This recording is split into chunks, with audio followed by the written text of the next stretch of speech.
moments, some of his distribution with the ball was kind of not perhaps going where he was quite hoping it would go. Yeah, but he also did so many good. And at the end, it's football. And I'm the guy to ask Robbie to do that. And Robbie is going to do that. In the moment that he stops to do that, he's not going to play. So, and if he mistake, it's not Robbie's problem. It's my problem. It's my mistake because I asked that to the Robbie. So I'm very happy with the Robbie in the way he's playing, building from the back. So, but sometimes you make mistake, but it's not going to change the way we are going to play. Yup, there you have it. Blame me, no blame to Robert Sanchez or any player. That is Enzo Maresca taking responsibilities there. I just don't understand why certain Chelsea fans online are defending the manager and blaming the sporting directors and the owners because they don't make decisions on the pitch, and you can still get result if you play other players or you change the system. So the narrative would tell you that everything is on the sporting directors, but Chelsea still got quality that the player have, but the manager don't know how to use them. This game is an obligation to win now. Chelsea against Tottenham Hotspurs on Thursday, the last game for match day 30. The whole world will be watching because other teams already played. And Chelsea are 6th on the table. This is the danger. Because if you slip, if you don't win your games, you're going to start going down and down and down. Look at us. So Tottenham Hotspurs, if you look at their place here, 14th. They have nothing to play for, but for the honor, for pride. It's London derby. Form goes out of the window. They want to feel good. The manager is under pressure. They want to have some bragging right. So they have something to play for. So Chelsea need to be careful, and the manager need to come up with some very, very good strategy. In this part of the season is about strategy. It's not about playing beautiful football, my friends. So Chelsea are 6th on the table. City and Newcastle United are ahead. And look at the teams that are behind us are just like 1 point or 2 points, and then they are ahead of us. So Chelsea need to do everything to win this game. It's a must-win game, in my opinion. So let me remind you other games that's been played already. Bournemouth lost against Ipswich. Yeah, the same. I'm not going to get there because it's going to be a long video. But Bournemouth 1, Ipswich 2. Brighton lost at home against Aston Villa 3-0. And our manager, Enzo Maresca, was very happy losing against Brighton because he saw progress. We played good. We just didn't score goals. And we lost 3-0 against Brighton. Other teams are going there to beat them, smash them at home 3-0. And our manager said it's very difficult to go there and win. Manchester City beat Leicester City 2-0. Newcastle United beat Brentford 2-1. Southampton 1. Crystal Palace 1. Liverpool beat Everton 1-0. And on Tuesday, it was Arsenal 2, Fulham 1, Wolves 1, West Ham 0, Nottingham Forest 1, Manchester United 0.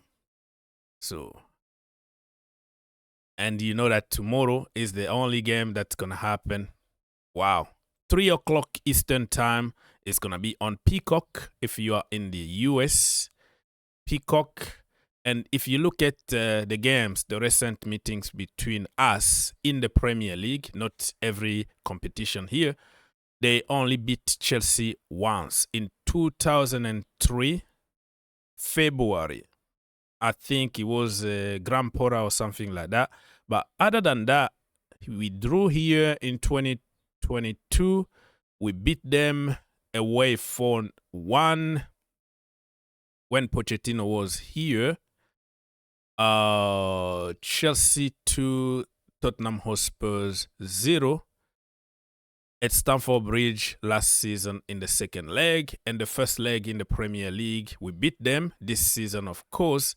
It was in December 2024, Chelsea 4, Tottenham Hotspurs 3. We relaxed in the end, and we almost lost that game or dropped point because we were so sloppy in the last minute after starting the game pretty well.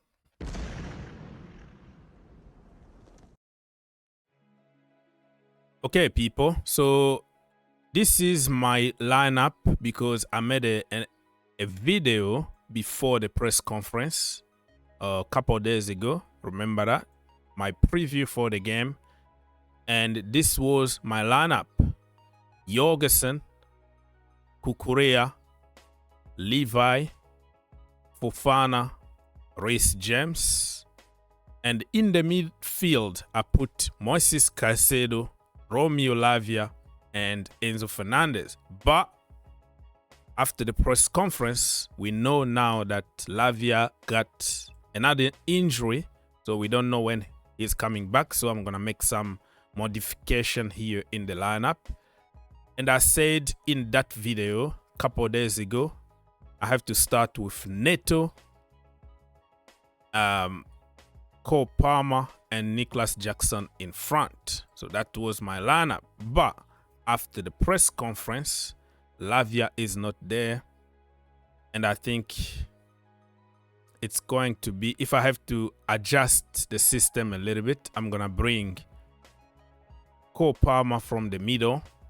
And I am going to put Noni Madueke from the beginning. Yeah, I know he's been out for a very long period of time.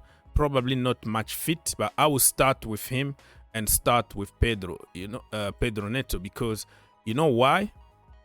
Tottenham Hotspurs are going to attack us. They're going to be all gun blazings. They're not going to sit back. And if we have a chance and we have players that can play, that can run behind, we have Jackson who does that very well. And Pedro Neto also can run behind the defenders. So yes, I know the left side is not his strongest position. He does very well from the right hand side, which is normal, but he can also cause a lot of damage from the right hand side. Why I'm not gonna start with Jadon Sancho? Because Jadon Sancho doesn't have the pace. He can't run behind the defenders. So the second half, just to give Noni Madueke a little bit of rest after a long time out, I think he's going to get tired. So play him for 50 minutes and you take him off. You put Jadon Sancho from the right-hand side, from the left-hand side, and you put Pedro Neto from his natural position. You adjust this, adjust everything a little bit. And I don't mind really if you can also what we do, because I don't think Jackson is gonna play 90 minutes. He's from an injury. And if you wanna bring Cristo, don't play him as a number 9, play him a false 9. Why not play like a double 8, or double 10? Him together with Cole Palmer, because looks like Cole Palmer is untouchable. Even when he's subbed, the manager would never play Nkunku from his natural position. So we have to adjust. We have to find a way to adjust them and get the best out of them instead of forcing them out of positions and then blame them for being lazy, for not doing anything, because not everybody is versatile. I'm sick and tired of talking about the same thing over and over again, but many players in that team are set to failure, They are set to failure by Enzo Maresca. But what I think is going to happen is he's going to play his son, Robert Sanchez. And we all know that he's going to give the ball away 1,000 times. And his father said, no, he doesn't care. You have to do what I'm telling you. Don't use common sense. Even under pressure, you have to play short passes from the back. If you're gonna pass it straight to Son or straight to somebody to score, I don't care, just do it. So this is the defeated mentality, and this is the system that they are playing just like slave. You have to do this and that. You have to pass the ball specifically to that player. No matter what, don't use your common sense. It's all about me, me, me, me. It's not about the team. It's not about Chelsea. It's about Enzo Maresca. What I want this. I don't want this. I don't like this. When are we going to talk about us? You know? It's about us. It's not about you. What works for the team is what you should do. But anyways, man, I don't want to get mad in this video. I don't want to see Reece James inverting in the midfield, by the way. I want to just play him up and down. Just keep it simple. He's going to cope very well with whoever is going to be here. Poro, or I don't know. Who is the winger? Sonny or whoever is going to be in charge. Reece James can take care of the business here, overlapping, crossing the ball to Jackson. I think we can win the game easily. The only thing that we have is we're going to complicate things. We're going to invert Reece James together with Marco Correa, who is going to play in a more advanced position than Nicholas Jackson. Let me take this out. Nicholas Jackson, basically, his attacking starting position is going to be as a number 6 to try to link up here. And the most advanced guy in the Chelsea attack is going to be Marco Correa for some reason. Yeah, he's good. He can strike the ball like Marcos Alonso and other. But why would you complicate things while you have people who can do the job better than him? So I don't really understand, but it is what it is. It's not time to complain. We just want to win games, and good luck to the boys. Anyways, score predictions: Chelsea 3, Tottenham Hotspurs 2. It's gonna be a tough game, a lot of goals. We're gonna struggle until the end, but I think we can keep the 3 points in the pocket. Cole Palmer is back and he's gonna score. I'm confident that Cole Palmer is gonna score a couple goals. And Nicholas Jackson, he loves scoring against Tottenham Hotspurs. So 2 for Cole Palmer, 1 for Nicholas Jackson. And we're gonna concede 2 goals. World class Mr. Robert Sanchez is gonna do his own bonzo time and pass the ball to the opposition and make a lot of mistakes, and we're gonna concede 2 goals. So 2 for Tottenham Hotspurs, 1 for Chelsea Football Club. All we want is 3 points. Don't let me down. Go you Blues. If you enjoyed the video, make sure you subscribe If you really like the video, make sure you subscribe and turn on your notification. and turn on your notification.